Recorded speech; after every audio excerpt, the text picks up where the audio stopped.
वरिष्ठ मंत्री बिहार सरकार के प्रेम कुमार जी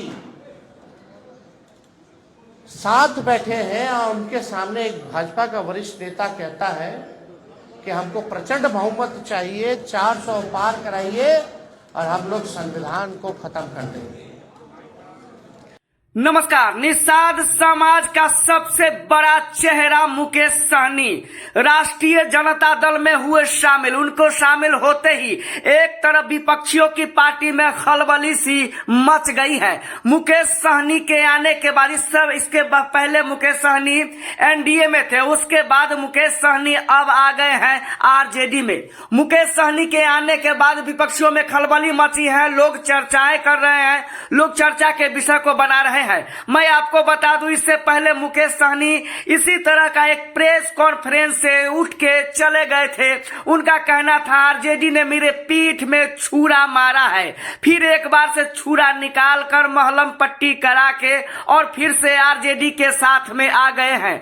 अब देख रहे हैं इनका ये चोली दामन का साथ क्या इसी चुनाव तक रहेगा, लोकसभा तक या विधानसभा तक ही रहेगा, ये तो आने वाला समय ही बताएगा। मुकेश सहनी के आने के बाद निषाद समाज के लोगों में खुशी का लहर दौड़ गया है। बिहार का इस बार चुनाव का समीकरण कुछ और ही होने जा रहा है। मुकेश सहनी को आरजेडी में शामिल होने के बाद चुनावी समीकरण पर बहुत गहरा असर पड़ेगा।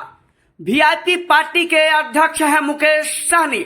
मुकेश सहनी अपना नाव लेकर आरजेडी को अपने नाव में बिठा लिए हैं। अब देखना है कि आरजेडी को अपने नाव के भरोसे, अपने नाव के बदौलत ये कहां तक पार लगा पाते हैं। देखिए इस तस्वीर को। मुकेश सहनी को राष्ट्रीय जनता दल में आते ही एक तरफ निषाद समाज में खुशी की लहर दौड़ गई है, उसी तरह से राष्ट्रीय समाज में राष्ट्रीय जनता दल के जितने भी लोग हैं उनको भी एक प्रकार की अजब सी आज खुशी महसूस हो रही है। इस बार बिहार में चुनावी समीकरण कुछ और होने जा रहा है। आगे की पल पल की रिपोर्ट देखने के लिए आप बने रहे हमारे खबरी जंक्शन न्यूज चैनल पर।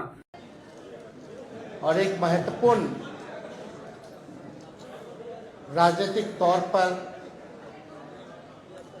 काफी मजबूत गठबंधन और बिहार की राजनीति के भविष्य को लेकर के आज हम लोगों के बीच मुकेश सहनी जी आए हैं और महागठबंधन में मुकेश सहनी जी का हम स्वागत करते हैं। इन्होंने काफी परिश्रम किया, काफी मेहनत की, अति पिछड़ा समाज को जोड़ने में, उनकी समस्याओं को उठाया, उनके अधिकार के लिए इन्होंने संघर्ष किया और जिस प्रकार से भाजपा के लोगों ने इनके दल को प्रयास करने का, तोड़ने का प्रयास किया, वो हम सब लोगों ने देखा है।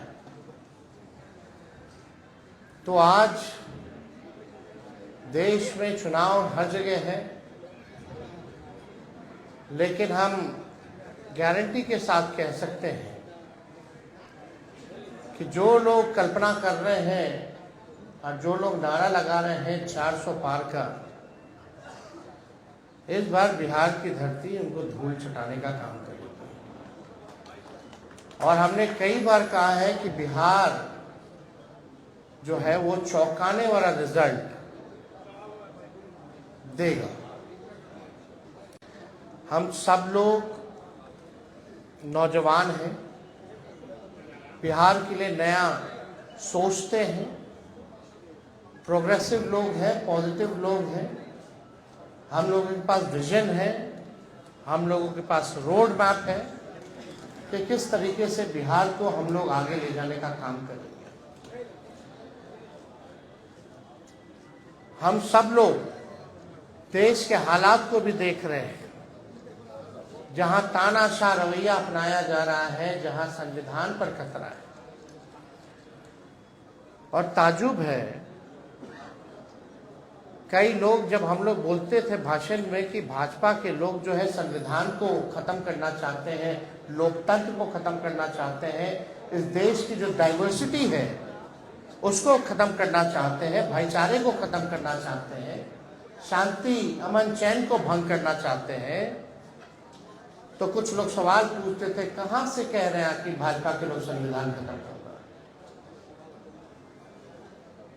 आज आप लोगों ने देखा होगा, हमने ट्वीट करके एक वीडियो रिलीज किया है, जब बैठक चल रही है गया में, भाजपा का इंटरनल बैठक है, चुनाव की तैयारी की बैठक चल रही है। वरिष्ठ नेता भाजपा के, वरिष्ठ मंत्री बिहार सरकार के प्रेम कुमार जी साथ बैठे हैं और उनके सामने एक भाजपा का वरिष्ठ नेता कहता है कि हमको प्रचंड बहुमत चाहिए, 400 पार कराइए और हम लोग संविधान को खत्म कर देंगे। हम लोग ये बताना चाहते हैं कि किसी माई के लाल में दम नहीं जो हमारे देश का संविधान को बदल सके, लोकतंत्र को छीन सके, और जो असली चेहरा जो बीजेपी का है वो सबके सामने वो उजागर हो चुका है।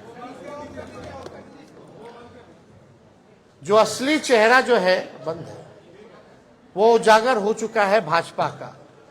यानी जो बात हम लोग कहते थे कि संविधान और लोकतंत्र पे खतरा है, आज भाजपा के लोग ही जो है भाषण कर रहे हैं, खुल करके बोल रहे हैं कि संविधान को खत्म करना है। ये बाबा साहब अम्बेडकर का लिखा संविधान जो देश को जोड़ने का काम करता है, जहां सामाजिक न्याय के साथ साथ सबका सम्मान है, सबका अधिकार दिया गया है।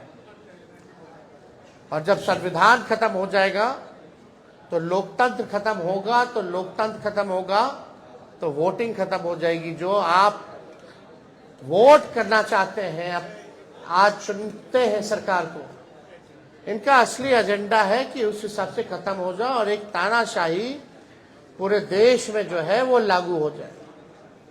और कोई पहली बार भाजपा के नेता ने नहीं बोला, दक्षिण भारत में भी भाजपा के लोगों ने बोला, राजस्थान में भी भाजपा के नेता ने बोला, और लगातार ये बिहार में हो रहा है।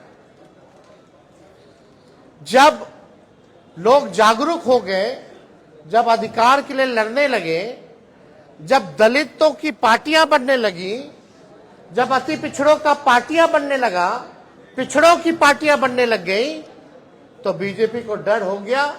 इसलिए चाहते हैं कि संविधान को खत्म कर दिया जाए।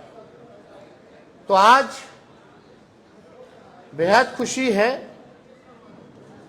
कि मुकेश साहनी जी ने आज महागठबंधन जो है उसमें शामिल हुए हैं, और हम सब लोग, पूरा राष्ट्रीय जनता दल परिवार, सभी हमारे महागठबंधन के सभी साथी, इनका हम लोग स्वागत करते हैं।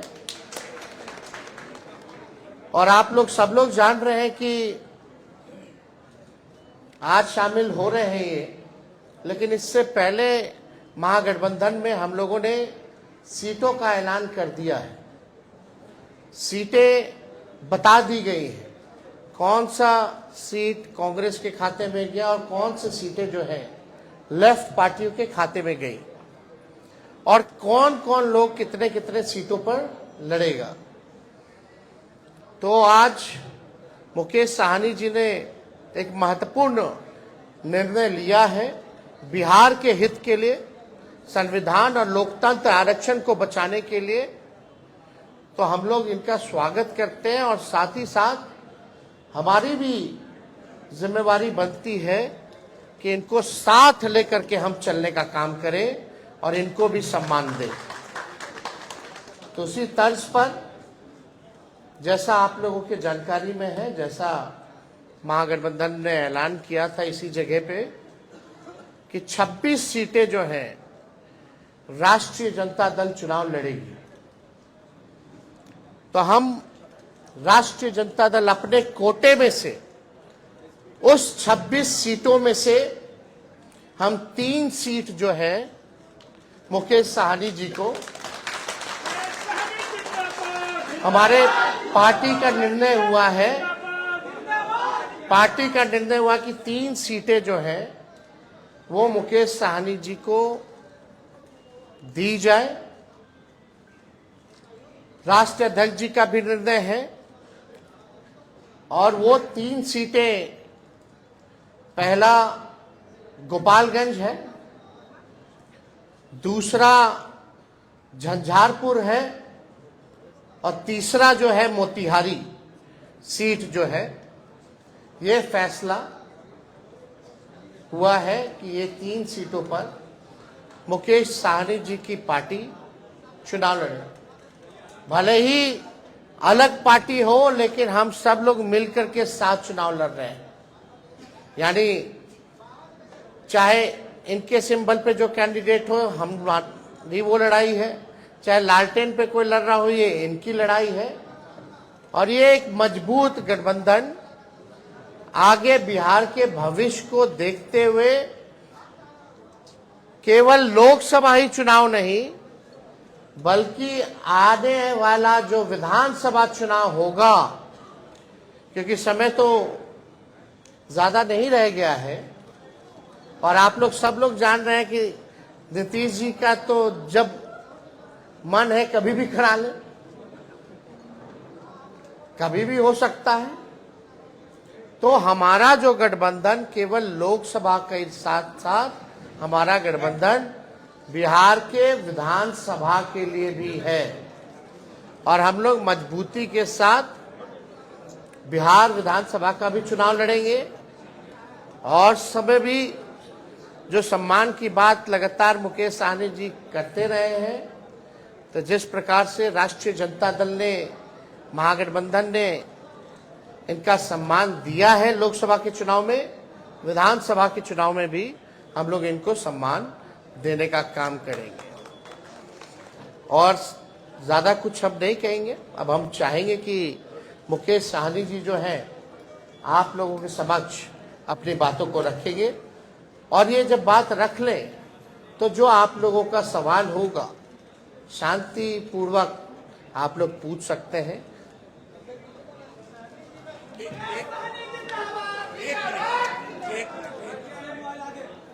बहुत बहुत धन्यवाद। आज हमारे प्रेस कॉन्फ्रेंस में राष्ट्रीय जनता दल के सभी नेतागण, हमारे वीआईपी पार्टी के सभी वरिष्ठ नेतागण, नेता प्रतिपक्ष हमारे श्री तेजस्वी प्रसाद यादव जी और तमाम हमारे मीडिया के बंधु, आप सभी को बहुत बहुत धन्यवाद। आज हम लोग महागठबंधन, इंडिया गठबंधन के पार्ट हम लोग बने हैं और निर्णय यही है कि आगे लड़ाई लड़ना है। हम लोग हमेशा लालू प्रसाद यादव जी के विचारधारा को मानने वाले लोग हैं। गरीब पिछड़े समाज में जन्म लिए हैं। संघर्ष के बदौलत आज हम लोगों ने अपने मुकाम को हासिल किया है और जब मैं मुड़ के देखता हूं तो हजारों समस्या हमारे परिवार में, हमारे लोगों के बीच में है।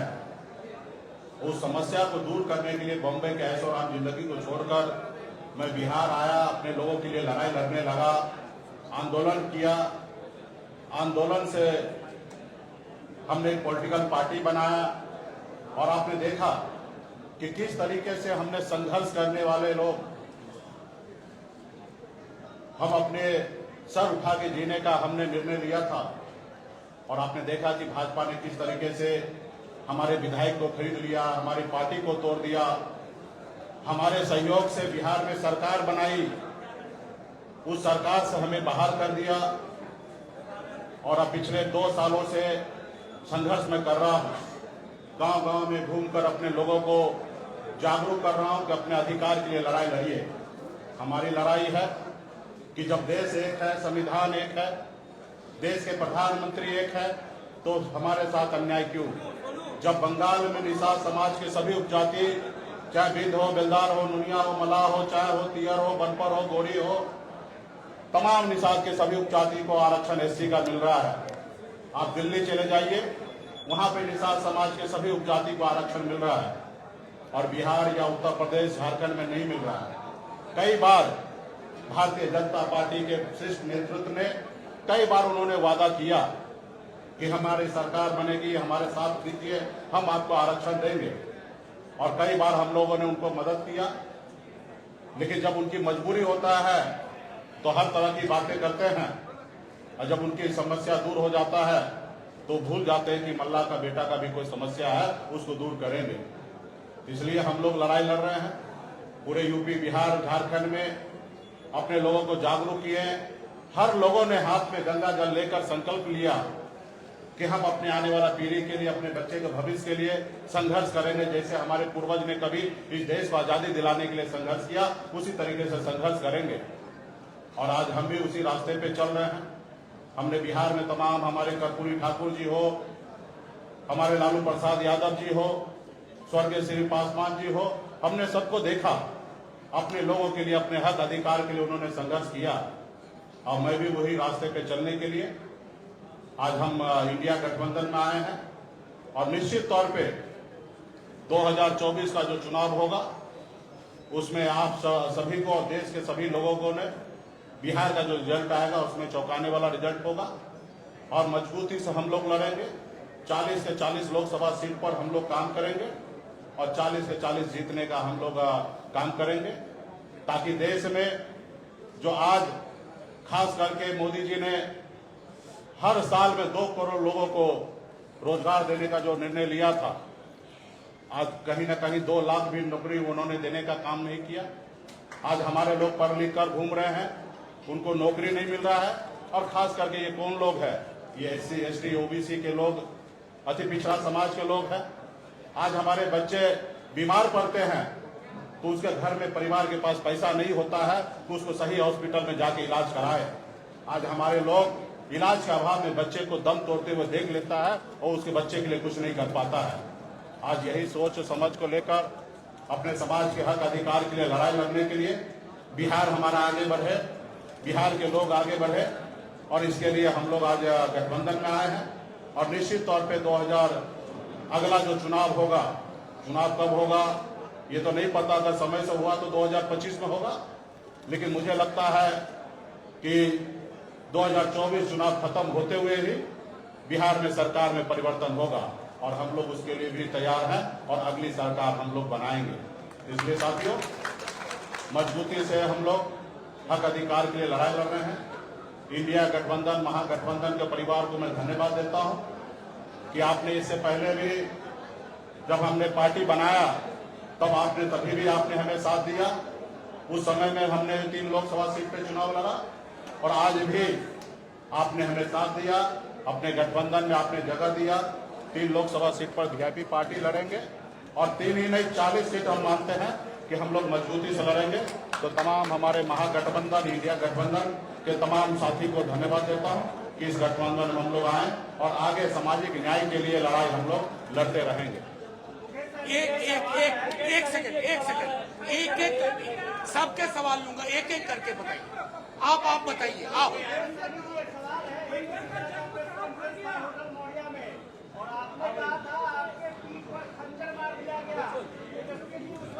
हमें पूरा उम्मीद था कि ये सवाल जरूर आप करेंगे।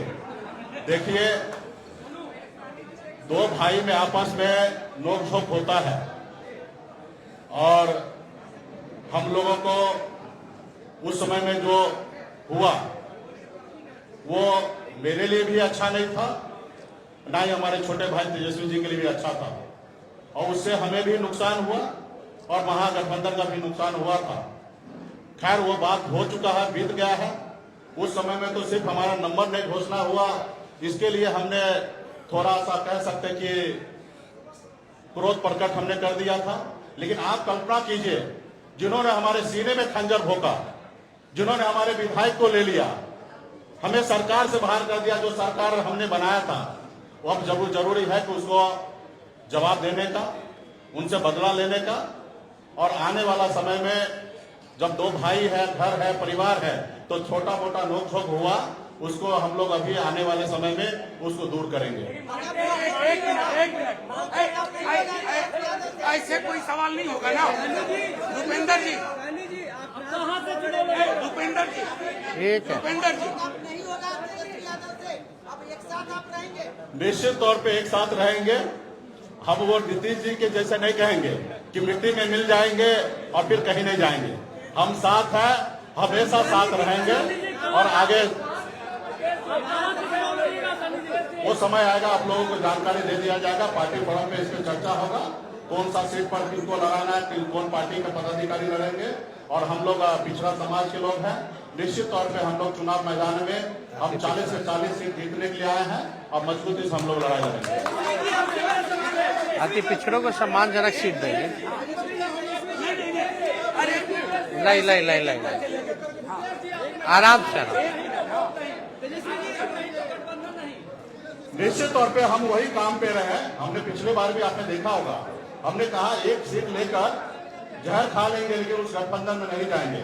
हमने निर्णय लिया था, आरक्षण नहीं तो गठबंधन नहीं, गठबंधन नहीं तो वोट नहीं। और वही निर्णय पर, क्योंकि आरक्षण तो केंद्र की सरकार को ही देना था, 10 साल से वही सरकार में है और निश्चित तौर पे हम अपने वादे पे कायम है। और हमारा समाज भी जो हाथ में गंगा जल लेके कसम खाए हैं कि आरक्षण नहीं तो गठबंधन नहीं, उसी पे हम लोग अड़िग रहेंगे और निश्चित तौर पे भाजपा को बिहार से 40 से 40 सीट हम लोग हराने का काम करेंगे। और निश्चित तौर पे जो हमारा आरक्षण की लड़ाई है, निश्चित तौर पे हम राहुल गांधी जी को नेतृत्व में देश में सरकार बनाएंगे, हम अपनी सरकार बनाएंगे और निश्चित तौर पे उसमें जब हमारी सरकार होगा तो निश्चित तौर पे निषाद समाज का आरक्षण लागू होगा। एक मिनट इधर, ये सारे सवाल एक तरफ सुनिए ना, इधर लेने दीजिए। हाँ तेजस्वी जी, इधर तो है ही है। तेजस्वी जी मोदी जी कल जमुई में आए हुए थे, उन्होंने कहा कि अब लैट्रिन का जमाना नहीं है, एलईडी का जमाना आ गया है। एक बात उनको भी समझना चाहिए, लालटेन का काम क्या है? अंधेरे में उजाला करना है ना। और कई पार्टी के अलग अलग सिंबल हैं, तीर भी है, तो तीर क्यों रखे हो भाई? मिसाइल कर लो। अब फूल तो फूले बना रहे हैं लोगों को, जो फूल है वो तो सबको फूल बना रहा है, देश की जनता को, तो उसका क्या उपयोग है? तो एलईडी का जमाना है, इसका जमाना है, लेकिन जरा मोदी जी अपने बगल में अपने साथी माननीय मुख्यमंत्री जी से पूछ लेते हैं कि दुनिया खत्म हो जाएगी, काहेला बोलते हैं? वो किस बात पे बोलते हैं? क्योंकि जमाना हाईटेक हो गया है, उसी बात पे ना मुख्यमंत्री जी कहते हैं फोन ऑन मत चालू करो, फोन पे रहता है सब लोग, अब थोड़ा दिन में दुनिया खत्म हो जाएगा। तो सबसे पहले जो उनके साथी हैं उनको ना समझाना चाहिए उनको। तो ये सब बेकार की बातें। असल बात क्या थी? कल जमुई में प्रधानमंत्री जी ने शुरुआत की, कल हमने ट्वीट किया परिवारवाद को लेकर के, लेकिन कल प्रधानमंत्री जी ने एक शब्द भी परिवारवाद के खिलाफ नहीं बोला। और पहला चरण में जहां भी चुनाव हो रहा है, एनडीए अलायंस ने सभी परिवार वालों को ही टिकट दिया है।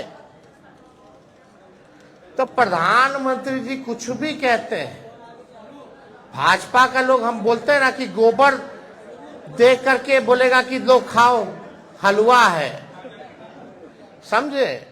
तो प्रधानमंत्री जी की बात उन पे रही, लेकिन आपको अमित शाह जी से भी पूछना चाहिए। और हम पूछना चाहते हैं कि भैया अभी ये बता दीजिए जनता को कि प्रधानमंत्री जी वाला कौन कौन सा जुमला है, फिर बाद में मत बोलिएगा अरे चुनावी समय में तो जुमले बोले जाते हैं।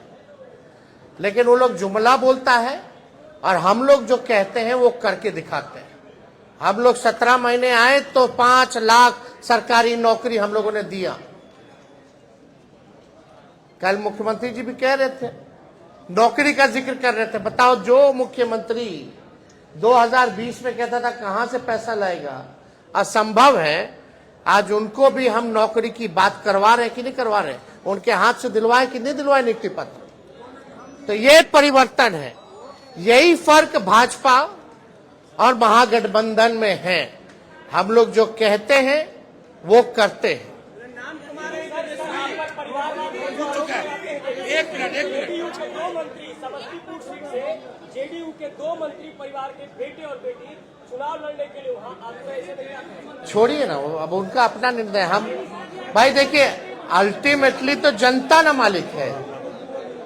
किसी को टिकट देना नहीं देना वो अलग बात है। अल्टीमेटली जनता चुनाव जीत के भेजती है, जिता के भेजती है। चलिए शुक्रिया, थैंक यू। चलो।